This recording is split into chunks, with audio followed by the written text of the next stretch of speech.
Allez, c'est parti pour la correction de l'activité des cadres de pierre.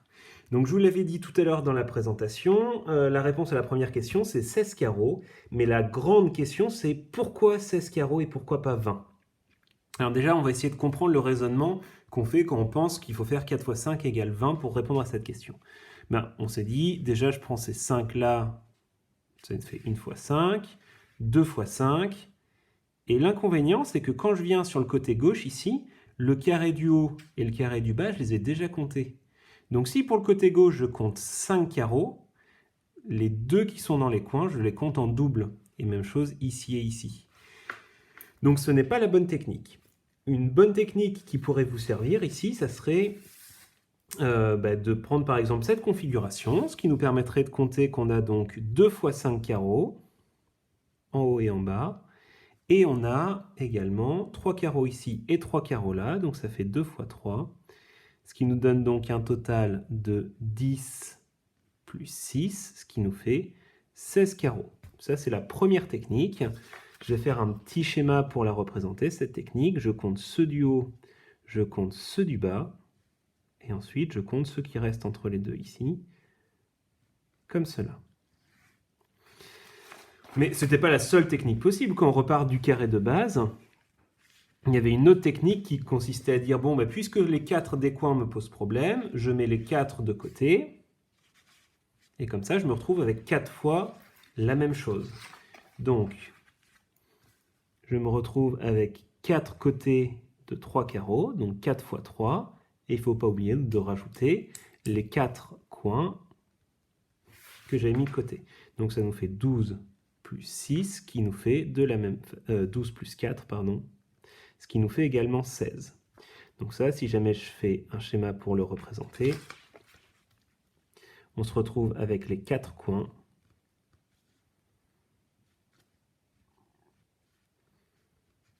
et ensuite des bandes entre chaque coin. Ça, c'est la deuxième technique. Il y a sans doute d'autres techniques. Moi, je vais vous donner directement celle que j'aime bien, que je trouve la plus simple. C'est de se dire, plutôt que de prendre les 5 de la première ligne, je vais les prendre tous, sauf le dernier. Et le dernier, je vais le mettre avec le côté droit. Et le côté droit, pareil, je vais les prendre tous, sauf le dernier. Et le dernier, je vais le mettre avec le bas. Et le bas, je vais prendre tous, sauf le dernier.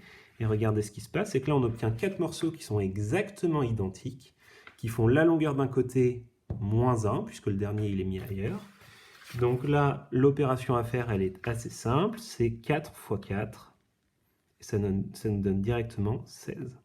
Donc si je fais un schéma, on se retrouve avec un comptage qui ressemble à peu près à ça. Voilà.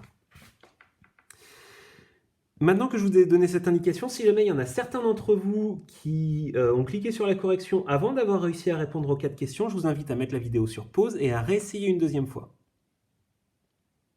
Bon, j'imagine que si vous êtes encore là, c'est que vraiment vous n'avez pas du tout réussi, ou qu'au contraire vous êtes sûr de vous. Donc on va pouvoir donner la réponse aux questions suivantes. Moi je vais prendre la technique d'ici, donc là où on va faire intervenir les lettres, c'est que je vous propose de noter petit n, le nombre de carreaux sur un côté.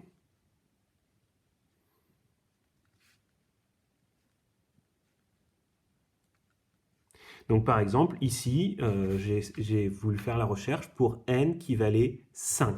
5 carreaux sur un côté. Eh bien, cette technique-là, on a juste à faire 4 fois. Alors, on ne fait pas 4 fois 5, on fait 4 fois le nombre moins 1, puisque le dernier a été mis à part. Donc en fait, on a une formule qui nous permet directement de faire les calculs, c'est 4 fois le nombre de carreaux moins 1. Et bien sûr, on met entre parenthèses, vu qu'il faut d'abord faire la soustraction. Donc une fois qu'on a trouvé cette formule, on peut très rapidement répondre à toutes les questions sans trop s'embêter. Donc la question A, il y avait juste à faire 4 fois, entre parenthèses, 5 moins 1. Ça nous faisait donc 4 fois 4, ça nous faisait 16. Donc il faut 16 carreaux pour un cadre de côté 5. Ensuite, pour le B, c'était exactement la même logique, sauf qu'il fallait faire 4 fois 17 moins 1. Si vous faisiez le calcul, ça vous donnait 64. Donc, il faut 64 carreaux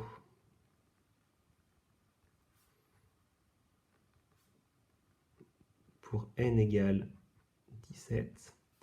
Pour la question C, en fait, une fois qu'on a compris cette technique, on pourrait faire pour n'importe quel nombre, c'est pas plus compliqué. Donc, 4 fois 1547 moins 1, vous faites le calcul, ça fait 6184. Donc, on peut faire une phrase pour n égale 1547, il faut 6184 carreaux. La question D était un petit peu plus compliquée. Là, on pouvait utiliser la formule, mais ça fait appel à une notion que vous n'aviez pas encore vue, qui s'appelle la notion d'équation. Donc, ce que je vous propose, c'est qu'on fasse plutôt le schéma, plutôt qu'un calcul compliqué. On sait que 2000, c'est égal à 4 fois 500. Eh bien, je peux très bien reprendre ce schéma. Et donc, il faut que je mette 500, 500, 500 et 500. Donc, je vais essayer de faire un dessin qui ressemble à peu près à quelque chose. Donc, je mets 500 carreaux ici. Ensuite, je vais mettre 500 carreaux là. Ensuite, je vais mettre 500 carreaux là. Et 500 carreaux ici. Ce qui me permet donc, avec mes 2000 carreaux, de faire un carré qui fait 501 de côté.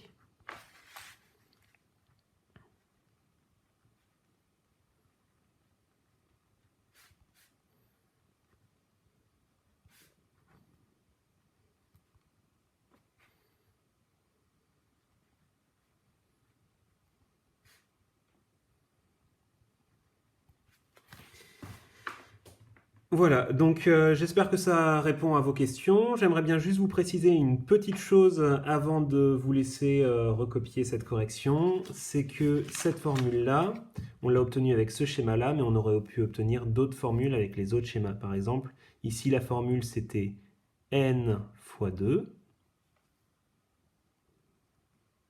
Et ensuite, il faut faire 2 fois ce petit truc-là. Sachant que ce petit truc, si vous vous souvenez, c'est le côté ici qui est de longueur n, et on a retiré un ici et un là.